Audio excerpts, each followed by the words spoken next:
Let us start next video, and in this video we are going to discuss the rules of personal pronoun. In this video we are going to discuss the rules of personal pronoun. मतलब हम लोग personal pronoun के नियम के बारे में हम लोग बात करेंगे। पर्सनल प्रोनाउन के कुछ खास नियम हैं जो बहुत ही यूनिक है और बहुत ही ज़्यादा इम्पॉर्टेंट है। बहुत कुछ सीखने को मिलेगा और बहुत कुछ जानने को मिलेगा इस वीडियो से। तो अभी इसके पहले वाले वीडियो में मैंने आपको बताई प्रोनाउन के काइंड्स के बारे में। अब मैं आपको बताने जा रहा हूँ पर्सनल प्रोनाउन के बारे में, जो कि एक एक रूल के ज़रिए हम लोग इसको सीखेंगे। तो सबसे पहला रूल मैं आपको बताने जा रहा हूँ कि लेट का जो यूज होता है इंग्लिश में, आप देखते हैं लेट हिम कम, उसे आने दो, लेट हिम स्पीक, उसे बोलने दो। तो ऐसे सेंटेंस आप देखते होंगे तो लेट के बाद ऑब्जेक्टिव केस का ही प्रयोग करते हैं। जैसे लेट हिम गो, उसे जाने दो, हमको कहना है, तो लेट हिम गो, यानी लेट के बाद जो है हमारा कौन सा प्रोनाउन आएगा, तो ऑब्जेक्टिव केस आएगा। ये आपको ध्यान रखना है, लेट के बाद ऑब्जेक्टिव केस आता है, इस बात को ध्यान रखें। और अगर ये भी जानना चाहते हैं कि तो ये ट्रांजिटिव वर्ब है। लेट एक ट्रांजिटिव वर्ब होता है, इसलिए ऑब्जेक्टिव के ऑब्जेक्ट लेकर आता है। और ट्रांजिटिव वर्ब वो वर्ब होता है जो अपने बाद ऑब्जेक्ट लेता है, इसीलिए लेट के बाद ऑब्जेक्टिव केस का इस्तेमाल करते हैं। इतना लिखा नहीं है बुक में, लेकिन मैं आपको बता दे रहा हूँ कि लेट के बाद ऑब्जेक्टिव केस का प्रयोग ही क्यों होता है, क्योंकि लेट एक ट्रांजिटिव वर्ब होता है। अब मैं आपको बताने जा रहा हूँ कि प्रीपोजिशन के बाद बेसिकली जो प्रीपोजिशन आप देखते हैं अंत में, तो अंत में प्रीपोजिशन आप किसी भी नाउन के पहले आप देखते हैं लगा होता है, तो प्रीपोजिशन के बाद ऑब्जेक्टिव केस का ही आप प्रयोग करेंगे। बहुत सारे एरर करेक्शन 9-10 में आपको मिलेगा कि प्रीपोजिशन के बाद नॉमिनेटिव केस लगा देगा या कोई दूसरा प्रोनाउन लगा देगा। तो इससे आप जानकारी पहले से रखिए कि प्रीपोजिशन के बाद बेसिकली ऑब्जेक्टिव केस का ही प्रयोग करते हैं। We only use objective case, not only, I am talking about personal pronoun. Pronoun में कौन सा यूज करेंगे, तो आप ऑब्जेक्टिव केस का इस्तेमाल करेंगे। कब, जब कोई प्रीपोजिशन दिया रहे और उसके बाद आपको प्रोनाउन यूज करना है। तो मोहन लाफ्ड एट मी, तो मोहन लाफ्ड एट के बाद आपने कौन सा यूज किया, ऑब्जेक्टिव केस।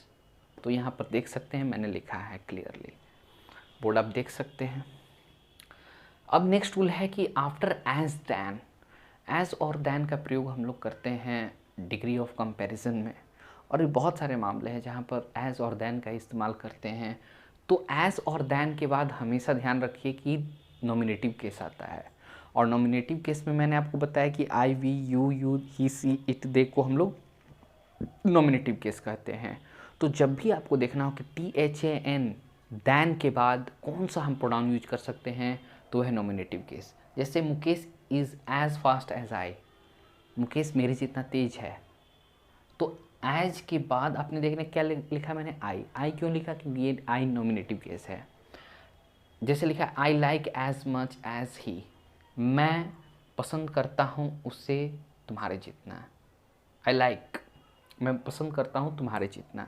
तो एज के बाद क्या आया, ही का प्रयोग किया। तो एज के बाद आप समझ सकते हैं कि ही का प्रयोग हो रहा है, यानी नॉमिनेटिव केस है। He is better than you, अगर दैन के बाद आपको देखना है कि दैन के बाद क्या होगा कोई सेंटेंस, तो he is better than you, वो तुमसे बेहतर है। तो दैन के बाद क्या आया, यू, यू क्या है, नॉमिनेटिव केस में आता है। यू दोनों में आता है, ऑब्जेक्टिव केस और नॉमिनेटिव केस दोनों है, लेकिन आप वहाँ पर समझें कि यू यहाँ पर नॉमिनेटिव केस है, ना कि ऑब्जेक्टिव केस।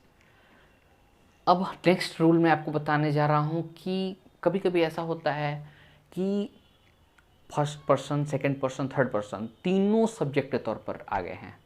आपको 3 पर्सन एक साथ यूज करना है सब्जेक्ट के तौर पर, तो उसको कैसे प्लेस करेंगे प्रोनाउन को, this is very unique rule I am going to tell you, and you have to understand by the help of board. If I speak such information, if I am going to deliver such information regarding this matter, you will not be able to understand without the help of board. So you have to go through the things of board as given on the board. So we are going to use 3 persons, तीनों person, first person, second person, third person, तीनों अगर एक ही साथ subject के तौर पर इस्तेमाल कर रहे हों, तो वहाँ पर जो है कैसे 2-3-1 का हम लोग सीक्वेंस लेते हैं। 2 3 1। अब 2 3 1 कैसे? 2 का मतलब सेकंड पर्सन, 3 का मतलब थर्ड पर्सन और 1 का मतलब फर्स्ट पर्सन। जैसे कि तुम, वह और मैं वहाँ जाते हैं। ध्यान से सुनिए, तुम, वह और मैं, या मैं, तुम, वह, हिंदी में कैसे भी लिख सकते हैं। मैं, तुम, वह वहाँ जाते हैं, लेकिन इसको इंग्लिश में बनाना होगा तो 2 3 1 का सीक्वेंस आप यूज करेंगे। मैं, तुम है और वह, तीनों तीनों देखिए, तीनों 3 person, first person, second person, third person से बिलोंग कर रहे हैं। तो इसको अगर सीक्वेंस में बैठाएंगे तो 2 3 1 यानी पहले कौन आएगा? यू, उसके बाद 3 यानी कि थर्ड पर्सन ही, उसके बाद 1 यानी I. You comma he and I go there. अब 2 पर्सन एक साथ हैं, ये तो मैंने 3 बता दिया। अब 2 पर्सन एक साथ हैं, यानी मान लीजिए कि 2 और 3 पर्सन एक साथ है, यानी कि तुम और वह का ना हो, तो आप समझ लीजिए कि ही एंड आई कहेंगे तो गलती हो जाएगा। आपको क्या लिखना है? You and he went to school. जैसे मैंने एक सेंटेंस बनाया कि तुम और वह स्कूल गए थे, तुम और वह स्कूल गए थे, तो पहले आएगा सेकंड पर्सन, उसके बाद थर्ड पर्सन, तो you and he went to school. मान लीजिए कि आ गया थर्ड पर्सन और फर्स्ट पर्सन, तो पहले कौन लगाएंगे? Third person. He and I read the Ramayana, उसने, वह और मैं रामायण पढ़ें, या मैं और वह रामायण पढ़ें, तो ही एंड आई कहना होगा।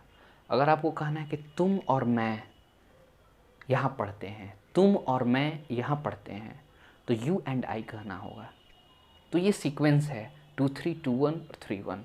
जब भी प्रोनाउन में अगर आपको आ जाए कि यहाँ पर अलग अलग प्रोनाउन कैटेगरी से इसको बांटे हुए हैं, तो आप यूज़ करेंगे हमेशा क्या? तो ये सीक्वेंस जो आपको दिया है, ये 3 यानी कि थर्ड पर्सन है, 1 क्या दिया है?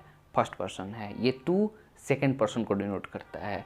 इसलिए 1 2 3 से आप ना घबराएं, ये 1 2 3 दिया हुआ है person, first person, second person, third person, और आपको पता है तो फिर यहाँ पर आप आसानी से सीक्वेंस को आप यूज़ कर सकते हैं। This is very easy to understand this all things by the help of board. There is nothing like that you will feel hesitation like things in this video. Okay, wait and watch for next video, and the second kind of pronoun we are going to discuss in next video, so wait for next video.